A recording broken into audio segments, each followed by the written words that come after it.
आज की वीडियो के लिए जो टॉपिक मैंने चूज़ किया है वो बेसिकली बहुत सारे लोग जो हैं वो इस चीज़ में कंफ्यूज होते हैं कि कौन सी ऑर्गेनाइजेशन जो है वो ज्वाइन की जाए या कौन सी कंपनी जो है वो मेरे लिए बेटर होगी। देखिए, इसमें सबसे पहले जो गलती ये होती है, आई वुड से गलती, but many people don't, I mean maybe they will not agree with me कि जी सैलरी कितनी है और पोजीशन कितनी है। So there are two types of filter criteria जो लोग अपने जहन में रखते हैं कि जी मुझे सैलरी कितनी मिल रही है एंड देन डेजिग्नेशन क्या मिल रही है। अच्छा, इस सूरत में जो है वो होता क्या है कि समटाइम्स जो डेजिग्नेशन होती है वो आपको बिकॉज सैलरी थोड़ी सी वो बढ़ाकर, बिकॉज समटाइम्स दे मैनिपुलेट, सो वो थोड़ी सी सैलरी बढ़ाकर आपको एक चीज़ के ऊपर कॉम्प्रोमाइज़ करवा लेते हैं। सो इससे होता क्या है, over a period of time, because वो एक चीज़ जो जो मटीरियल मटीरियल है या अमाउंट है वो एक फिक्स स्टार्टिंग पॉइंट हो जाता है आपके लिए। सो अगर आपको दोनों में से जो है वो किसी एक चीज़ पे लॉक करना चाहिए अगर आप एक्सपीरियंस्ड हैं। अगर आप एक्सपीरियंस नहीं हैं, सो फिर आपको ये देखना है कि वो ऑर्गेनाइजेशन किस किस्म की है। यानी कि बहुत सारे चीज़ें हो सकती हैं, उसमें लर्निंग अपॉर्चुनिटीज़ कितनी हैं, उसमें ग्रोथ अपॉर्चुनिटीज़ कितनी हैं, न्यू ऑर्गेनाइजेशन है, ये काफ़ी सालों से है, इंटरनेशनली एफिलिएटेड है या नहीं है, उसमें किस किस्म के लोग काम कर रहे हैं। ये तो हमें ख़ैर इतना ज़्यादा नहीं पता चल सकता कि किस किस्म के लोग हैं, बिकॉज़ जब आप उनके साथ काम करना शुरू करते हैं तभी आपको रियलाइज़ होता है कि बहुत वर्कहॉलिक हैं या बहुत फ्रेंडली हैं, क्या हैं। सो मेरा जो अपना एक्सपीरियंस है, या मैं अपनी जो बिज़नेस है उसके अंदर जो मैं करना चाहता हूँ, बेसिकली वो मेरा आइडिया और फिलॉसफी ये है कि देखें, अ, आपको ऐसी टीम चाहिए होती है कि जो मुश्किल वक़्त में आपके साथ खड़ी रहे, ना कि आप जब आप प्रॉफ़िटेबल हैं तो वो आपके साथ हैं, लेकिन जब आप जो है वो डाउनवर्ड ट्रेंड में हैं या आपके ऊपर थोड़ा मुश्किल वक़्त आया है तो वो मतलब वो कहते हैं ना कि परिंदों की तरह जो है अगर उड़ना शुरू कर देते हैं। सो और ये उनके लिए भी पैगाम है जो आपके साथ काम करते हैं बेसिकली, कि देखें,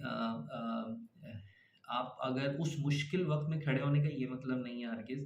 कि आप कोई मतलब एक्सटेंसिव किस्म की सैक्रिफ़ाइस कर रहे हो। लेकिन वही मुश्किल वक़्त होता है आपके सीखने के लिए भी। सारी उम्र आपने जॉब पे नहीं रहना, कभी आपने अपना काम करना है, कभी आपने जो है वो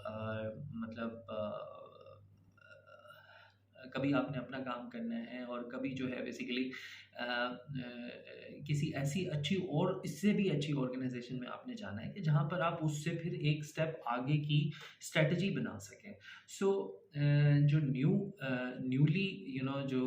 ग्रेजुएट्स हैं या वो हैं, उनको ये चूज़ करना चाहिए कि ऑर्गेनाइजेशन किस किस्म की है और अपॉर्चुनिटीज़ जो हैं वो किस किस्म की अवेलेबल है फॉर इन फ्यूचर बेसिकली। अगर वो लोग भी मतलब इंटर्नशिप से आते हैं, नॉर्मली जो ग्रेजुएट्स होते हैं वो इंटर्नशिप पे आ जाते हैं, बट इंटर्नशिप में भी वो एक क्राइटेरिया उनका ये होता है कि जी मैंने मतलब टॉप लेयर में जाना है या मैंने जो है वो मल्टीनेशनल के अंदर करना, which is good. First criteria ठीक है, आपके लिए बिल्कुल सेट है अगर आपके पास अपॉर्चुनिटी है, बट डोंट गेट डिसहार्टेड कि जी अगर मुझे यहाँ पर नहीं मिली तो फिर मेरा जो फ्यूचर है वो नहीं होगा। So you need to finalise कि जी मेरी टॉप मतलब स्ट्रैटेजी क्या है, फर्स्ट ये प्रेफ़रेंस है, सेकंड पे ये है, थर्ड पे ये है, ताकि जब आप सेटल इन हों तो आपको पता हो और फिर वहाँ से आपने अपनी स्टार्ट लेना बेसिकली कि मैंने अब इससे फर्दर स्टेप पे कहाँ जाना है। सेकंड, जो एक्सपीरियंस्ड हैं उनको चाहिए कि वो एक दफ़ा किसी भी स्टार्टअप के अंदर जो है वो ज़रूर एक एक मतलब पीरियड जो है उसमें स्पेंड करें अपना, बिकॉज़ एक मतलब अच्छी ऑर्गेनाइज़ेशन के अंदर काम कर कर के you might be in a very comfort zone, और कम्फर्ट ज़ोन जब आता है तो फिर देन जो ग्रोथ अपॉर्च्युनिटीज़ होती हैं वो आपकी अपनी पर्सनल वो बड़ी रिस्ट्रिक्टेड हो जाती हैं। और कंपनीज़ जो हैं, चाहे वो जिस स्टेज पे भी हैं, चाहे वो स्टार्टअप है तो वैसे ही उनके लिए चैलेंजेस आर वेरी गुड। उससे जो है आपका स्टैमिना पता चलता है, आपका पेशेंस पता चलता है। लेकिन जिस भी स्टेज पर हैं उन्हें कोशिश जो करनी चाहिए वो ये कि वो अपना कंफर्ट ना देखें कि मैंने किस टाइप के लोग रखने हैं जिससे मुझे कंफर्ट हो, बल्कि डे वन से जो है वो इस तरह की प्लानिंग और स्ट्रेटजीज होनी चाहिए कि जब मैं ग्रोथ एक सर्टेन लेवल ग्रोथ पे जाऊंगी तो क्या ये मैं अपने ह्यूमन कैपिटल को उतना एक्सटेंसिवली ट्रेन कर रही हूँ एज एन ऑर्गेनाइजेशन कि वो उसको कंपैटिबल हो। वरना होगा क्या, फ़र्क क्या आएगा कि वो लोग ट्रेन नहीं हो पाएंगे या थोड़ा सा गैप रहेगा। और इस स्टेज पे जब आप अपनी कॉरपोरेट ऑब्जेक्टिव्स को लेकर जाते हैं तो देन फिर आपको ये एम्प्लॉयज़ तो नहीं फ़ायदा देंगे, ज़ाहिर है। तो फिर अल्टीमेटली क्या होता है कि आप इनसे बोर हो जाते हैं और इनको बोलते हैं कि जी अब ये हमारे काम के नहीं है, तो इनको काम देना कम कर दिया या जो, फिर आप नए लोग जो हैं वो लेकर आते हैं ताकि वो इस तरह से ये करें। लेकिन आपने जो इनके ऊपर अपना इन्वेस्टमेंट लगाई 2 साल, 2.5 साल, 3 साल, अगर आप उसमें फर्दर थोड़ी-सी और इन्वेस्टमेंट लगाएँ तो वो कंपैटिबल है और वो आपको लॉन्गर रन में आपके साथ चलेंगे। बजाय इसके कि आपने 3 साल लगाए, बोर, हटाओ इन्हें, नए ले आओ एम्प्लॉइज़। ठीक है, फिर आपके कॉर्पोरेट अगर इस तरह से है,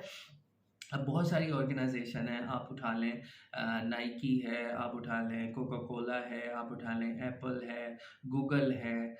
ठीक है, लेऑफ्स वगैरह सब कुछ होते हैं लेकिन वो कोर कोर उसमें इतने ज़्यादा नहीं है। लेकिन इन इन ऑर्गेनाइजेशन का क्या है कि लोग जुड़ते हुए भी आपके साथ जो हैं वो इंजॉय करते हैं, बेसिकली वहाँ पर अपनी लाइफ को इंजॉय करते हैं या अपना एक कॉरपोरेट का जो नाम है वो अपने साथ कैरी करते हैं basically. So do like, do comment and कौन से टॉपिक पे ज़्यादा बात करनी चाहिए वो भी बताइएगा। इंशाल्लाह मज़ीद इसकी वीडियो जो है हम लोग बनाते रहेंगे, थोड़ा सा स्पिरिचुअल भी रखेंगे, थोड़ा बिजनेस का भी रखेंगे एंड थोड़ा जो है वो एजुकेशनल माइंडसेट भी है, बच्चों से लेके बड़ों तक। जो जो टॉपिक्स होंगे इंशाल्लाह उनमें अपनी थॉट्स हम शेयर करेंगे। अगर आपको लगता है कि इसमें कुछ फीडबैक देना चाहिए तो डू कमेंट। थैंक